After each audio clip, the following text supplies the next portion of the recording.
صلی اللہ علیہ وسلم کی امتی ہیں۔ یہ بڑی کرم نوازی ہے اللہ کی، یہ بڑا احسان ہے مالک کائنات کا، جس نے ہمیں آپ صلی اللہ علیہ وسلم کا امتی بنایا ہے۔ ہم خود نہیں بنے ہیں، ہماری اوقات نہیں ہے، ہمارا انداز نہیں ہے، ہمارے افعال نہیں ہے، لیکن مالک نے کرم نوازی کی اپنے حبیب کا امتی بنا دیا ہے۔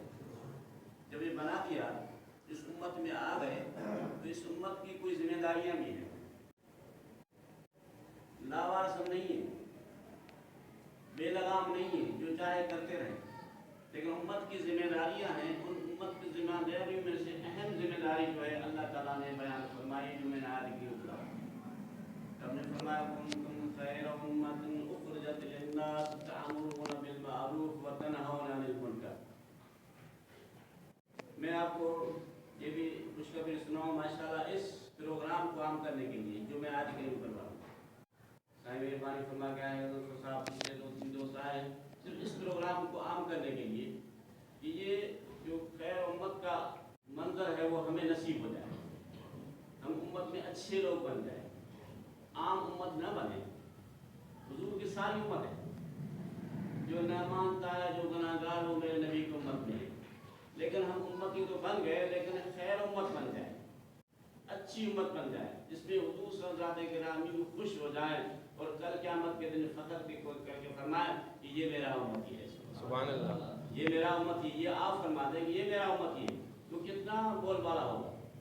کل کیا یقین جانو کہ آج وہ فرماتے ہیں، ہم تھوڑی سی محنت کرتے ہیں، تھوڑی سی کوشش کرتے ہیں، خود کو سدھار لیتے ہیں، کسی اور کی بھی کوشش کرتے ہیں، تو حضور صلی اللہ علیہ وسلم ابھی بھی ہمیں دعائیں دیتے رہتے ہیں۔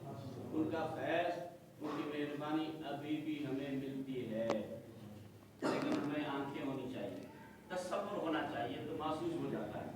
اس پروگرام کے بعد یہ کوشش کی گئی ہے کہ ہم تم جتنے بیٹھے ہوئے تھوڑا سا فعال ہو جائیں، تھوڑی سی رضا الہی کے لیے کوشش کریں، تم خیر امت کے زمرے میں آ جائیں۔ وہ زمرہ کیسے ہوگا؟ اللہ تعالیٰ کی ذات کرام فرمایا اخرجت للناس تأمرون بالمعروف وتنہون عن المنکر۔ یہ اچھے لوگ وہ ہو جائیں گے، امت میں اچھی امت میرے نبی کے وہ افراد ہوتے ہیں جو خود بھی عمل کرتے ہیں اور جو نیکی کرتے ہیں اس نیکی کے لیے دوسروں کو تربیت دیتے ہیں، دوسروں کو کہتے ہیں بھائی آؤ یہ نیکی کریں۔ بالفرض میں بات کرتا ہوں، جیسے آج ہم بیٹھ گئے، آدھے گھنٹے کی نکال کر کوشش یہ کرتے ہیں، آدھے گھنٹے میں پورا کر دیں، تو جب بیٹھ جاتے ہیں تو بیٹھنے کے بعد آپ نے جو آپ چند لوگ بیٹھے ہوئے ہیں کوشش کر کے خود ایسے پروگرام میں آئیں، اور جب پروگرام ہو جائے تو دوسروں کو 2-4 کو ہم کہہ دیں، 10 کو 5 کو کہیں گے، انشاءاللہ 1-2 تو ضرور ہی آ جائیں گے۔ جب وہ آ کے بیٹھ گئے ہمارے تمہاری لاٹھی لگ جائیں گے، بڑی کرم نوازی ہو جائے گی، یہ خیر امت میں ہم آ جائیں گے۔ تو ہم یہ کوشش کر رہے ہیں، جب دوست آئے ہیں وہ بتا رہے ہیں کہ ہم کوشش کر رہے ہیں کچھ ایک پروگرام ایسا رکھا جائے جس میں ہماری تربیت ہو جائے۔ تربیت کا مطلب کیا ہے کہ ہمیں کم از کم قرآن کی تھوڑی سی پہچان ہو جائے، قرآن پاک کا کچھ آیتوں کا، کچھ سورتوں کا ترجمہ آ جائے، اور اس کے ساتھ ساتھ کچھ مسائل جو ضروری ہوا ہے۔ یہ عام تقریروں کے بجائے، عام باتیں کرنے کے بجائے بہتر یہ ہے کہ قرآن کی تھوڑی سی آیتیں صورتیں ہمیں سمجھ میں آ جائیں، ریپیٹ کریں ہمیں، اس کے ساتھ ساتھ چند مسائل تھوڑے سے ایسے ہیں، ایک آدھے گھنٹے میں ہو جائے، آدھے گھنٹے میں، پھر اس کے بعد ہم چلیں پھر دوبارہ، لیکن اس کے اندر یہ ضروری بات ہے کہ ہم جو بات سنیں اس کو ذہن میں رکھیں، پھر اس کو دوسروں تک پہنچائیں، پھر دوسروں کو یہ کہیں بھائی آج ہم گئے تھے پروگرام میں، گئے تھے، ہم نے یہ باتیں سنی، یہ عقیدے سنے، یہ مسائل سنے، اس کو ذہن میں رکھتے ہوئے پھر ہم اشتراک کریں، عام کریں، انشاءاللہ اس کرنے سے ہمیں بہت بڑا فائدہ ملے گا، بہت بڑی کرم نوازی ہے، بہت بڑا احسان ہوگا۔ اور اگر ہم نے کوشش کری تو کچھ دن ہو جائیں گے، ہماری کوشش انشاءاللہ آپ دیکھو گے، آپ خوش ہو جائے گے، کتنے لوگ آپ کے اس پروگرام میں آتے ہیں، کتنا فیضیاب ہوتے ہیں، کتنے پہ حضور کی ذات کرام کی نگاہ کرم ہوتی ہے۔ اس لیے ہمیں تمہیں ان پروگراموں میں آنا چاہیے، کوشش کریں، یہ نہیں کرنا چاہیے کہ میں سست ہوں، میں قائل ہوں، میرے پاس کچھ نہیں آتا، یا میں اس جماعت سے تعلق نہیں رکھتا، یہ بات چھوڑو. ہم سارے کے سارے غلام مصطفیٰ ہیں، کوئی اور کچھ نہیں. اور ہمارا عقیدہ ہے، ہمارا ایمان ہے، سب سے اعلیٰ ذات اللہ کی ہے، اور مخلوق میں سب سے اعلیٰ ذات محمد مصطفیٰ کی ہے. یہ ہمارا عقیدہ ہے. جب یہ ہمارا عقیدہ ہے جو ہمیں سکھایا جاتا ہے اس پہ چلنا پڑے گا.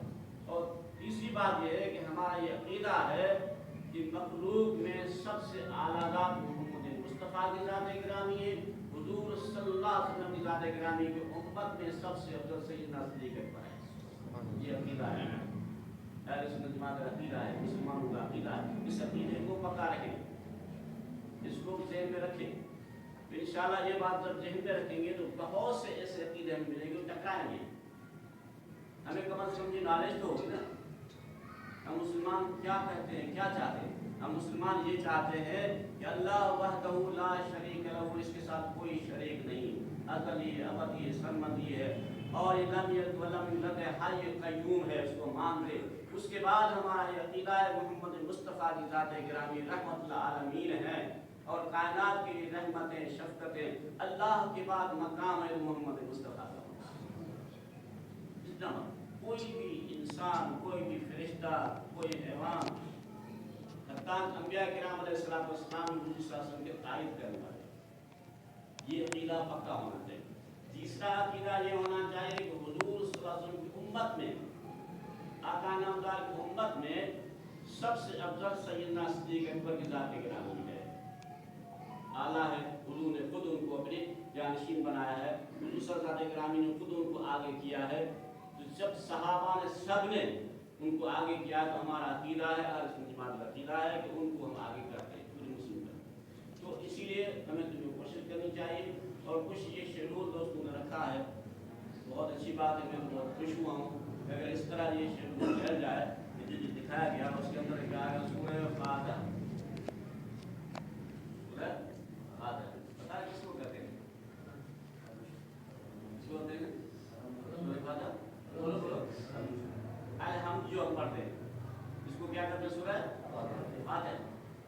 فاتحہ فتح سے کیا ہوا، کامیابی، کامرانی، فلاح، سب کچھ اسی صورت میں. اور اسی لیے تو اللہ کے ذات گرامی نے حکم دے دیا ہر نماز میں سورہ فاتحہ پڑھیں. اور رکعت اور قرآن تمہاری چوائس پہ، قرآن اور جو ہے پورا قرآن نام سے ناس تک تمہاری چوائس ہے، جہاں سے پڑھو ترتیب کے ساتھ پڑھو. لیکن ہر نماز میں نفل ہو، فرض ہو، واجب ہو، جو اس کے ضرور بدو ہر رکعت میں ثنا کے بعد سورہ فاتحہ پڑھنی ہے. کتنی بڑی ہے سورہ فاتحہ، کتنی بڑی فضیلت بتائی گئی.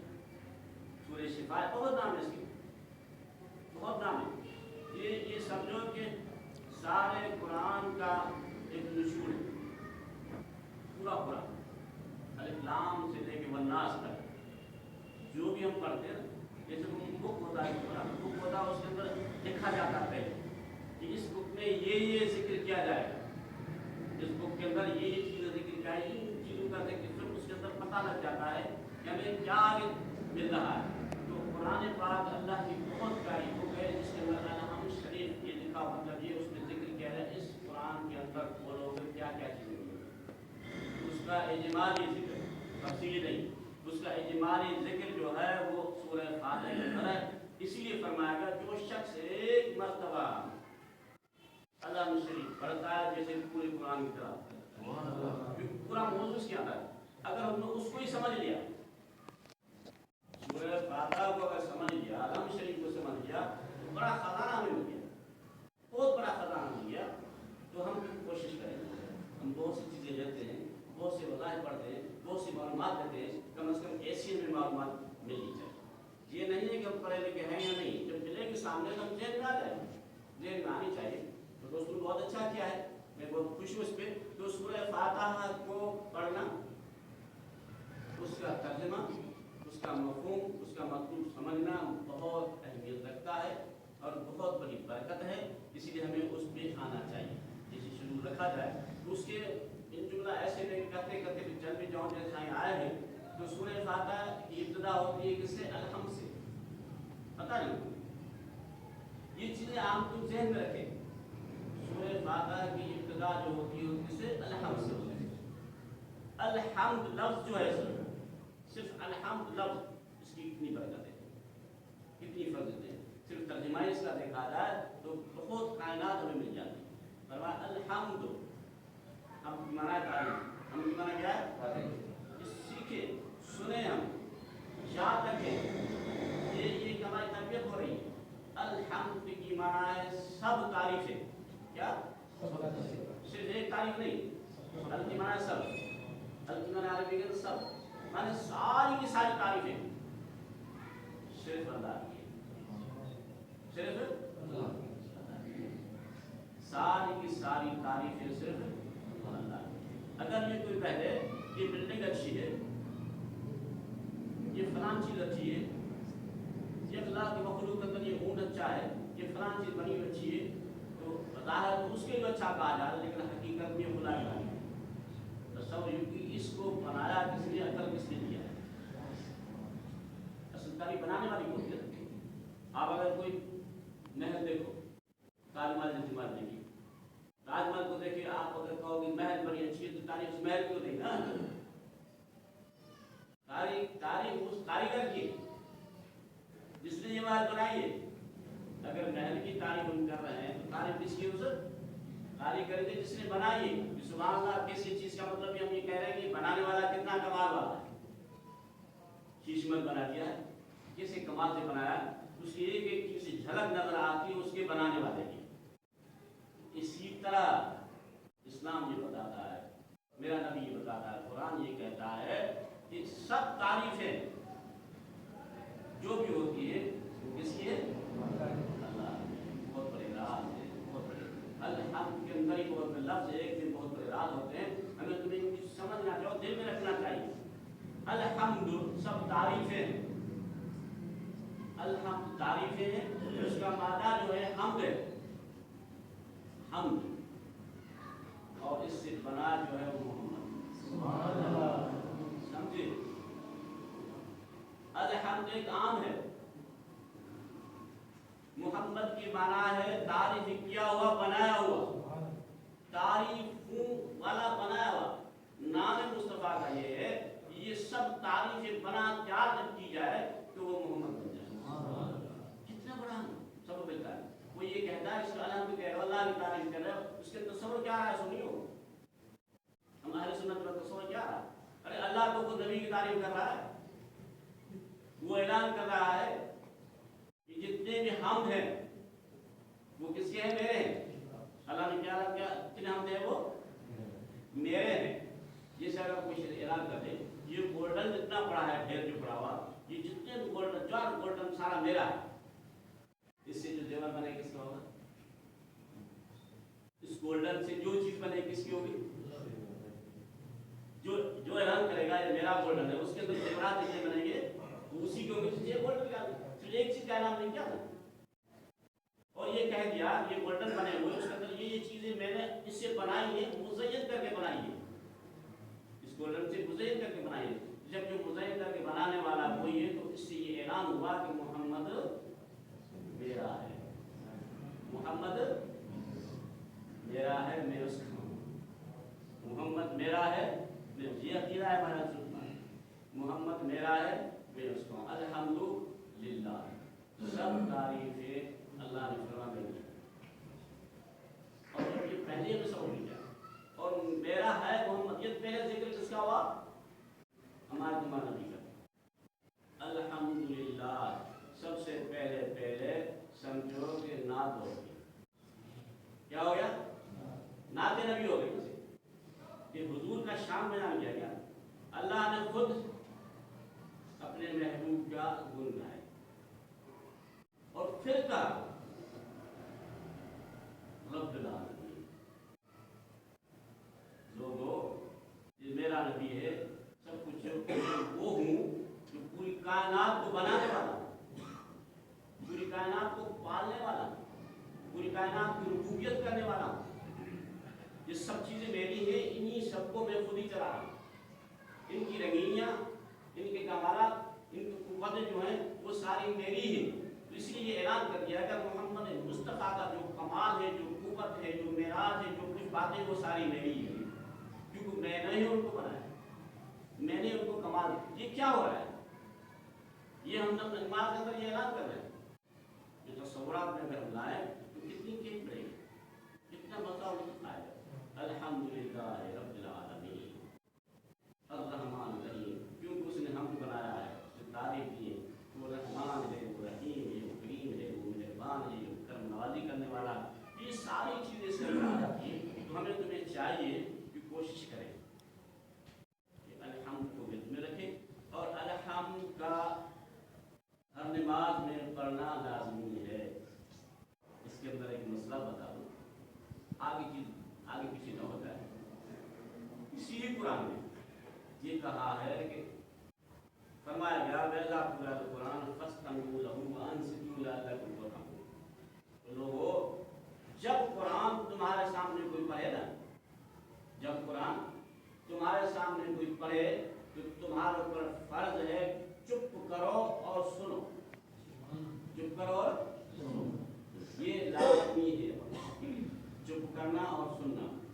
کبھی جب بھی قرآن پڑھا جائے، اکیلے پڑھے، اسپیکر پڑھے، ویسے پڑھے، تو اگر قرآن والا ہے تو سنو چپ کرو. اگر اسی قرآن کو بھلے نماز میں پڑھا جائے تو سنو اور چپ کرو. بھلے نماز میں پڑھا جائے تو چپ کرو اور سنو. اگر چپ کرو کو سنو کو نہ تو تضاد ہو جائے گا. اللہ تعالیٰ یہ چاہتا نہیں. اللہ تعالیٰ یہ نہیں چاہتا کہ ٹکرا ہو، ایک بھی قرآن پڑھے پھر وہ نماز میں امام کی حیثیت ہونی چاہیے. اگر کوئی امام ہمارا ہے تو فرمایا اس کی قرات مقتدی قرات. امام کی قرات کس کی قرات ہے؟ مقتدی قرات ہے. امام کا سجدہ مقتدی کا سجدہ ثابت ہے. جیسے امام کرے گا ویسے کرتا رہے گا. قرات پڑھنا وہ امام کی قرات. امام کی غلطی مقتدی غلطی ہے. اگر امام نے ساو کر لیا تمہارے کو سارے کرو گے نہیں کرو. امام کو ساو پڑھ گئے، ہمیں تمہیں کسی کو نہیں پڑھی، ہم نے نہیں پڑھی، غلطی کی نہیں، لیکن پھر بھی ہم سجدہ ساو دیں گے کیونکہ اس سے غلطی ہو گئی. امام کا مقام جتنا بڑا ہوتا ہے اتنا مقتدی کا مقام بڑھ جاتا ہے. جتنا ثواب امام کو ملتا ہے، ایک امام ہے آپ کے سامنے آتا ہے، بادشاہ ہے، امام سے متقی پرہیزگار، جتنا ثواب اس کو ملتا ہے. آپ نے امام باندھا نہیں تو بھی ثواب ملتا ہے. سبحان اللہ. اس کو ملا نا، اگر آپ نے باندھ دیا ڈبل ثواب. سنت کو جیسے امامہ ہے، آپ باندھ کے نماز پڑھا رہے ہو، 25 نماز کو ثواب جتنا وہ بھی ہو جائے گا اور امام کو جتنا وہ بھی مل جائے گا. تو اس لیے اسی حساب سے دیکھا جائے کہ امام کی جب قرات ہوتی ہے پھر وہ قرات جہری ہو یا سری ہو، یعنی امام ظاہر طور پہ قرات پڑھے یا چپ کر کے پڑھے، دونوں آپ کو قرات سننا ہے. ہم تم سنے نہ سنے، اللہ سننا. اس لیے حکم ہے آنات کا.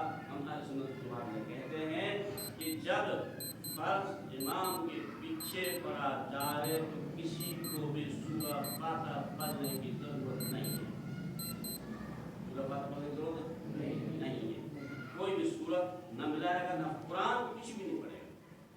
تسبیح کرے گا، سبحان اللہ، سبحان اللہ، صلی اللہ علیہ وسلم، سب کچھ کرے گا، لیکن قرآن کا ایک لفظ بھی نہیں پڑھے گا. کیونکہ اللہ نے منع کر دیا. اللہ نے منع کر دیا اور رسول اللہ نے ایسے نہیں کیا، صحابہ نے ایسے نہیں کیا. جب حضور ذات اکرام نماز پڑھایا کرتے تھے تو صحابہ مست ہو جایا کرتے اور جب چپ ہوتے تھے اور زیادہ مست ہو جایا کرتے تھے. توجہ اور بڑھ جاتا تھا، توجہ اور بڑھتا جاتا. ان کی نگاہیں تھی. اس لیے ہمیں بھی جو حکم ہے جب قرآن کی تلاوت کی جائے تو قرآن کے اندر وہ فاتحہ سورت یا کوئی قرآن مقتدی امام کے پیچھے نہیں پڑھنا ہے. اگر اپنی شروع کر لے تو جو کچھ کرنا سب کرے. اپنی نماز پڑھے تو فاتحہ پڑھے گا، سورت ملائے گا، سب کچھ کرے گا. تو یہ حکم ہے سورہ فاتحہ.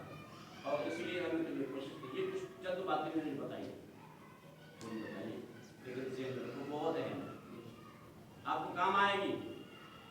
جتنا اڑ رہا ہے اس لیے بھی کر رہا ہوں. پہلے شاید کبھی میں ایسی باتیں نہیں کرتا تھا. اب تمہارے قریب ایک فتنہ آ رہا ہے، اس فتنے فتنے کو جواب دینے کے لیے آپ کو ذہن میں رکھنا پڑے گا اہم فتنہ آ رہا ہے جو شور سے آ رہا ہے، جو ہمیں گھر میں بیٹھ کر کے تمہیں تربیت دے گا۔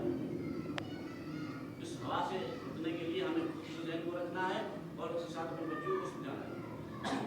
تو اس لیے کہ سورہ فاتحہ جو ہے قرآن نماز میں جو ہے پڑھی جاتی ہے، لیکن امام کے سوا اگر امام ہے تو پھر امام کی قراءت مقتدی قراءت ہے، امام کی غلطی مقتدی غلطی، امام کی صحیح مقتدی غلطی صحیح، امام کا اعزاز مقتدی، اس لیے فرمایا انما اکرمکم عنداللہ اتقاکم، اور تقی پرہیزگار تمہیں، اور یہ بھی کہا جو تم سے افضل ہو اسی کو امام بناؤ۔ مسئلہ ہے